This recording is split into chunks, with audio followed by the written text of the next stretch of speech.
გამარჯობა ძვირფასო მსმენელებო მაყურებლებო და გამომწერებო, ამასოფლისა მაცხოვრებლებო, სიკეთის მაკეთებელო ხალხო.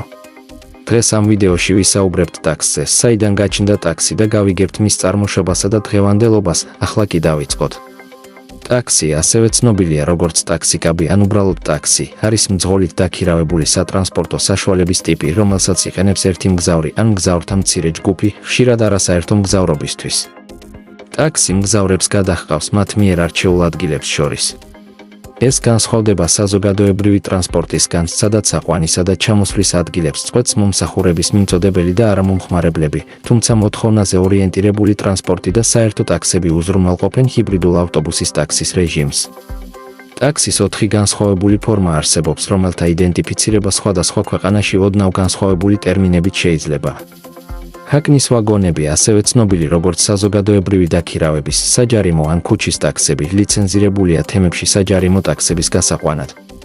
კერძო დაქირავებული მანქანები, ასევე ცნობილი როგორც მინი ტაქსები ან კერძო დაქირავებული ტაქსები, რომლებიც ლიცენზირებულია მხოლოდ წინასწარი დაჯავშნისთვის. ტაქსო ავტობუსები, განვითარებად ქვეყნებში ასევე მრავალი ვარიაციით გვხვდება როგორც ჯიტნი ან ჯიპნი და მოძრაობენ წინასწარ განსაზღვრულ მარშრუტებზე, რომლებიც ხასიათდება მრავალი გაჩერებით და მრავალი დამოუკიდებელი მგზავრით. ლიმუზინები, სპეციალიზებული სატრანსპორტო საშუალებები, რომელთა ექსპლუატაციაში გაშვება შესაძლებელია წინასწარი დაჯავშნით. მიუხედავად იმისა, რომ სატრანსპორტო საშუალებების ტიპები და რეგულირების, დაქირავების, გაგზავნისა და გადახდის მოლაპარაკების მეთოდები მნიშვნელოვნად განსხვავდება ქვეყნების მიხედვით, არსებობს მრავალი საერთო მახასიათებელი. დავები იმის შესახებ, უნდა რეგულირდებოდეს თუ არა მგზავრთა გადაყვანის კომპანიები ტაქსების მსგავსად, ზოგიერთ იურისდიქციაში ამ სერვისებისთვის ახალი რეგულაციების შექმნა გახდა. ეტიმოლოგია, სიტყვა ტაქსიკაბი რთული სიტყვა, რომელიც ტაქსიმეტრისა და კაბრიოლეტის შემოკლებული ნაერთია. ტაქსიმეტრი გერმანული სიტყვა ტაქსამეტრის ადაპტაცია, რომელიც თავად ადრინდელი გერმანული სიტყვა ტაქსანომის ვარიანტია. ტაქსე გერმანული სიტყვა, რაც ნიშნავს გადასახადს, საფასურს ან საფასურის მასშტაბს. შუა საუკუნეების ლათინური სიტყვა ტაქსა ასევე გადასახადს ან მოსაკრებელს ნიშნავს. საბოლოოდ, ტაქსი შეიძლება მივაწეროთ ძველბერძნულ სიტყვას, რომელიც სიტყვიდან ნიშნავს გარკვეული თანმიმდევრობით განთავსებას, მაგალითად მოწესრიგებული საბრძოლო ხაზის მეთაურობას, ან გადასახადების გადახდის დანიშვნას იმდენად, რამდენადაც თექსერი, რომელიც თანამედროვე ბერძნულად მოგზაურობას ნიშნავს, თავდაპირველად მოწესრიგებულ სამხედრო მსვლელობას ან კამპანიას აღნიშნავდა. მეტრი მომდინარეობს ბერძნული სიტყვიდან მეტრან, რაც გაზომვას ნიშნავს. კაბრიოლეტი ცხენებით შებმული ეტლის სახეობაა, სიტყვა მომდინარეობს ფრანგული cabriolet-დან, ხტომა, ტრიალი, იტალიური cabriolet-დან, სალტო და ლათინური cabriolas-დან, შველი, გარეული თხა. ევროპული ენების უმეტესობაში ამ სიტყვამ კაბრიოლეტის მნიშვნელობა მიიღო. პარიზის ტაქსები პირველი მრიცხველებით 1898 წლის 9 მარტიდან აღიჭურვა. თავდაპირველად მათ ტაქსამეტრები ერქვათ, შემდეგ კი 1904 წლის 17 ოქტომბერს ტაქსამეტრებად გადაკეთდა.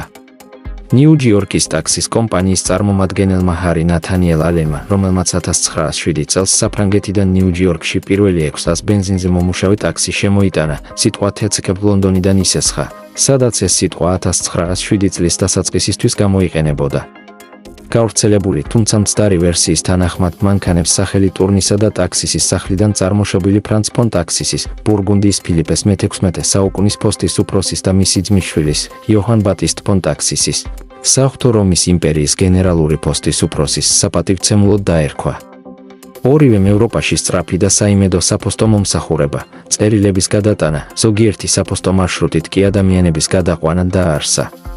მათი გვარი მათი მე-13 საუკუნის წინაპრის ჰომო დე ოტასოს სახელიდან მომდინარეობს.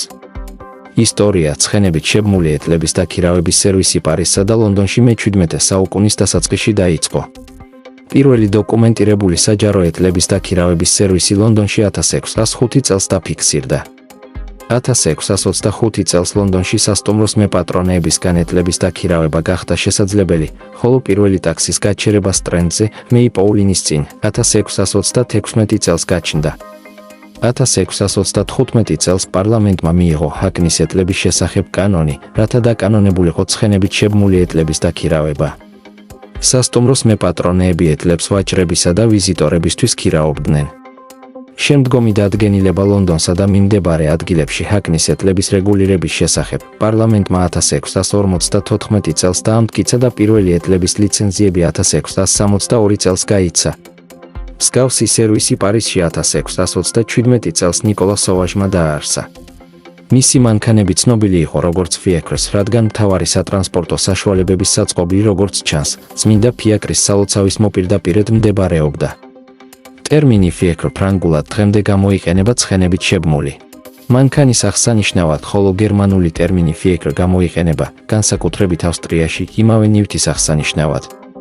ჰანსომები ჰანსომის კაბინა 1834 წელს იორკელმა არქიტექტორმა ჯოზეფ ჰანსომმა დააპროექტა და დააპატენტა, როგორც ძველი ჰაკნის ეტლების მნიშვნელოვანი გაუმჯობესება. ეს ორბორბლიანი მანქანები სწრაფი და საკმარისად მსუბუქი იყო, რომ ერთი ცხენი მათ ატარებდა, რაც მგზავრობას უფრო იაფს ხდიდა, ვიდრე უფრო დიდი, ოთხბორბლიანი ეტლით მგზავრობას, საკმარისად მოქნილი იყო, რომ მე-19 საუკუნის ლონდონის ცნობილ საცობებში ცხენებით შებმული მანქანებისთვის გვერდი აევლოთ და ჰქონდათ დაბალი სიმძიმის ცენტრი უსაფრთხო მოსახვეებისთვის. ჰანსომის თავდაპირველი დიზაინი ჯონ ჩეპმენმა და რამდენიმე სხვამ შეცვალეს მისი პრაქტიკულობის გასაუმჯობესებლად, მაგრამ ჰანსომის სახელი შეინარჩუნა. ამან მალევე ჩაანაცვლა ჰაკნის ეტლი, როგორც დაქირავებული სატრანსპორტო საშუალება.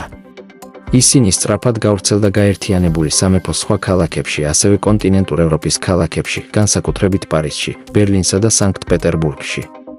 ტაქსი ბრიტანეთის იმპერიის სხვა ქალაქებსა და შეერთებულ შტატებში მე-19 საუკუნის ბოლოს გამოჩნდა და ყველაზე ხშირად ნიუ-იორკში გამოიყენებოდა.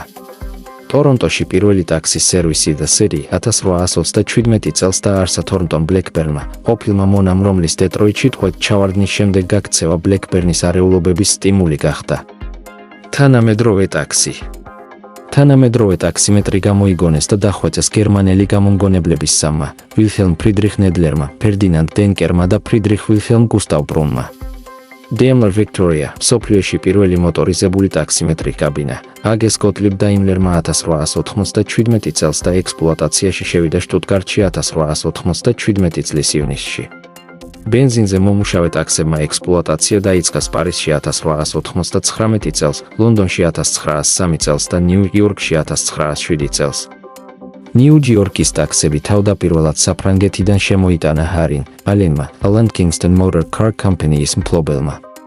მათი წარმოება განხორციელდა Bristol Engineering-ში, ბრისტოლში, კონექტიკუტის შტატში, სადაც პირველი ადგილობრივი წარმოების ტაქსები 1908 წელს აშენდა, რომლებიც დააპროექტა ფრედეი მოსკოვიჩმა, რომელიც 1890-იანი წლების ბოლოს მუშაობდა Daimler-ში. ალბერტ ფროკველი ბრისტოლის მფლობელი იყო და მისმა მეუღლემ ურჩია, რომ ტაქსები ღვიძლად შეეღება, რათა მანქანების ხილვადობა მაქსიმალურად გაზრდილიყო. მოსკოვიჩი ნიუ-იორკში პირველი ყვითელი ტაქსის კომპანიის ერთ-ერთი ორგანიზატორი იყო. ელექტრობატარეაზე მომუშავე ტაქსები მე-19 საუკუნის ბოლოს გახდა ხელმისაწვდომი. ლონდონში უოლტერ ბერსიმ ასეთი კაბინების ფლოტი დააპროექტა და 1897 წლის 19 აგვისტოს ლონდონის ქუჩებში გააცნო. მათ მალევე შეარქვეს მეტსახელი კოლიბრები, მათ მიერ გამოცემული თავისებური გუგუნის გამო. იმავე წელს ნიუ-იორკში სამუელის ელექტროეტლებისა და ვაგონების კომპანიამ 12 ელექტრო ჰანსომის კაბინის ექსპლუატაცია დაიწყო. კომპანია 1898 წლამდე ფუნქციონირებდა 62 კაბინით, სანამ მისი დამფინანსებლები არ გადააკეთეს და ელექტრომობილების კომპანია არ ჩამოაყალიბეს. ტაქსები მთელ მსოფლიოში მე-20 საუკუნის დასაწყისში გავრცელდა. ტაქსიმეტრის გამოგონების შემდეგ პირველი მნიშვნელოვანი ინოვაცია 1940-იანი წლების ბოლოს მოხდა, როდესაც ტაქსებში პირველად გამოჩნდა ორმხრივი რადიოები. რადიოებმა ტაქსებსა და დისპეტჩერიზაციის სამსახურებს საშუალება მისცეს უფრო ეფექტურად დაუკავშირდნენ და მოემსახურონ მომხმარებლებს, ვიდრე წინა მეთოდები, როგორიცაა ზარის აპარატების გამოყენება.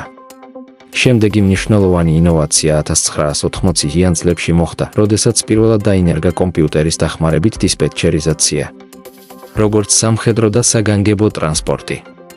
პარიზის ტაქსებმა დასამახსოვრებელი როლი ითამაშეს საფრანგეთის გამარჯვებაში მარნის პირველ ბრძოლაში პირველ მსოფლიო ომში. 1914 წლის 7 სექტემბერს პარიზის სამხედრო გუბერნატორმა ჟოზეფ გალიენიმ პარიზის ცენტრში ინვალიდების ტაქსში დაახლოებით 600 ტაქსი შეკრიბა, რათა ჯარისკაცები ფრონტზე ნანტეილ-ლე-ჰოდუენში 50 კილომეტრის დაშორებით გადაეყვანათ. 24 საათის განმავლობაში ფრონტზე დაახლოებით 6000 ჯარისკაცი და ოფიცერი გადაიყვანეს. თითოეულ ტაქსში 5 ჯარისკაცი იმყოფებოდა 4 უკან და 1 მძღოლის გვერდით. ხოლო ტაქსების უკანა ფარები იყო ანთებული, მძღოლებს მითითება მიეცათ, წინ მიმავალი ტაქსის ფარებს გაჰყოლოდნენ. გერმანელები, მოულოდნელობისგან გაოცებულები, ფრანგულმა და ბრიტანულმა ძალებმა უკან დაიხიეს. ტაქსების უმეტესობა 8 სექტემბერს დემობილიზებული იყო, მაგრამ ზოგიერთი უფრო დიდხანს დარჩა დაჭრილებისა და ლტოლვილების გადასაყვანად. ქალაქის რეგულაციების დაცვით, ტაქსებმა მორჩილა დაკონტროლეს თავიანთი მრიცხველები. საფრანგეთის ხაზინამ 70,000 ფრანკის ოდენობის მგზავრობის ღირებულება ანაზღაურა. მარნის ბრძოლის მასშტაბის დროს ტაქსით გადაადგილებული ჯარისკაცების სამხედრო გავლენა მცირე იყო, მაგრამ ფრანგების სულისკვეთებაზე გავლენა უზარმაზარი იყო. ის საფრანგეთის არმიასა და მოქალაქეებს შორის სოლიდარობის სიმბოლოდ იქცა. ეს ასევე იყო მოტორიზებული ქვეითი ჯარის ბრძოლაში მასშტაბური გამოყენების პირველი ჩაწერილი შემთხვევა. 1974 წლის 21 ნოემბერს ბირმინგემის პაბში მომხდარმა აფეთქებებმა, რომლის შედეგადაც 21 ადამიანი დაიღუპა და 182 დაშავდა. სასწრაფო დახმარების სამსახურები მშვიდობიან დროს უპრეცედენტო მოთხოვნილებების წინაშე დააყენა. თვითმხილველების ჩვენებების თანახმად პასუხისმგებელი სახანძრო ოფიცერი, რომელმაც იცოდა, რომ მის მიერ მოთხოვნილი 40 სასწრაფო დახმარების მანქანა ნაკლებად სავარაუდო იყო, ტაქსის მფლობელთა ასოციაციას სთხოვა დაშავებულების ახლომდებარე ბირმინგემის ავარიების საავადმყოფოსა და ბირმინგემის გენერალურ საავადმყოფოში გადაყვანა. ტაქსის მომსახურეობას როგორც წესი ავტომობილები უზრუნველყოფენ, თუმცა ზოგიერთ ქვეყანაში ისტორიულად გამოიყენება ან გამოიყენებოდა სხვადასხვა ადამიანის ძრავით მომუშავე სატრანსპორტო საშუალებები, მაგალითად, რიქშა ან პედიკაბი, ცხოველების ძრავით მომუშავე სატრანსპორტო საშუალებები, მაგალითად, ჰანსომის კაბინა, ან თუნდაც ნავები, მაგალითად, წყლის ტაქსები ან გონდოლები. დასავლეთ ევროპაში, ბისაუში და გარკვეულწილად ავსტრალიაშიც ხშირად ძვირადღირებული ავტომობილები, როგორიცაა Mercedes-Benz, ტაქსების არჩევანია. ხშირად ეს გადაწყვეტილება ეფუძნება ამ სატრანსპორტო საშუალებების აღქმულ საიმედოობას და მათ მიერ შემოთავაზებულ გარანტიას. ეს ტაქსის მომსახურების სატრანსპორტო საშუალებები თითქმის ყოველთვის აღჭურვილია 4-ცილინდრიანი ტურბოდიზელის ძრავებით და შედარებით დაბალი დონის აღჭურვილობით და არ ითვლება ფუფუნების მანქანებად. თუმცა ეს შეიცვალა ისეთ ქვეყნებში, როგორიცაა დანია, სადაც საგადასახადო რეგულაციები მომგებიან სხდის სატრანსპორტო საშუალებების გაყიდვას რამდენიმე წლიანი მომსახურების შემდეგ, რაც მოითხოვს, რომ მანქანები კარგად იყოს აღჭურვილი და კარგ მდგომარეობაში იყოს. ლონდონისა და ტოკიოს მსგავს ქალაქებში დანერგილია სპეციფიკური რეგულაციები, როგორიცაა ლონდონის ფიტნეს პირობები, რომლებიც განსაზღვრავს ზომის, საწვავის ეფექტურობის, გამონაბოლქვისა და ხელმისაწვდომობის სტანდარტებს, რომლებიც გაცილებით მკაცრია, ვიდრე კერძო მანქანებისთვის. ისევე, როგორც ჩეკერის კაბინები, რომლებიც ყველგან იყო ნიუ-ჯორკში 1960 წლებიდან 1980 წლებამდე. ქალაქის უნიკალური ატრიბუტები ხშირად ამ მოთხოვნების შესაბამისად აგებულ მანქანებს მისი ლივრეის ავტოპარკში ყველგან აქცევს და ხშირად თავად ქალაქის ემბლემურ გამოსახულებად იქცევა.